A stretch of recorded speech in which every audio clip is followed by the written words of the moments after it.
Il s'agirait effectivement d'une fausse piste qui a pourtant été, vous l'avez dit, largement relayée hier par les médias espagnols. Aucun lien donc entre ce braquage du casino d'Aix et cette arrestation qui s'est produite au niveau d'un poste frontière de la Jonquera en Catalogne. La police française l'a confirmé à iTélé. Alors ce que l'on sait, c'est qu'un véhicule immatriculé en France a bien été intercepté hier dans l'après-midi par la police espagnole au niveau donc de ce poste frontière situé en Catalogne, un véhicule qui avait précédemment été volé vendredi à Nice. Le conducteur qui était seul à bord a été arrêté. Il est entre les mains de la police espagnole. Il s'agirait d'un Niçois de 25 ans, selon le quotidien El País.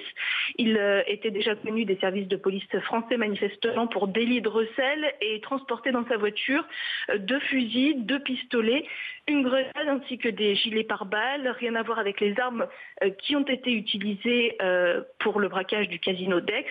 Un autre véhicule est par ailleurs recherché. Il était avec le premier véhicule. Il a pu prendre la fuite toujours au niveau de ce poste frontière, a priori en direction de l'Espagne, mais ce n'est pas encore clair. Peut-être qu'il aurait fait demi-tour vers la France. Il s'agirait en tous les cas, selon la presse espagnole, d'une Renault Mégane grise dont la plaque d'immatriculation terminerait par DK.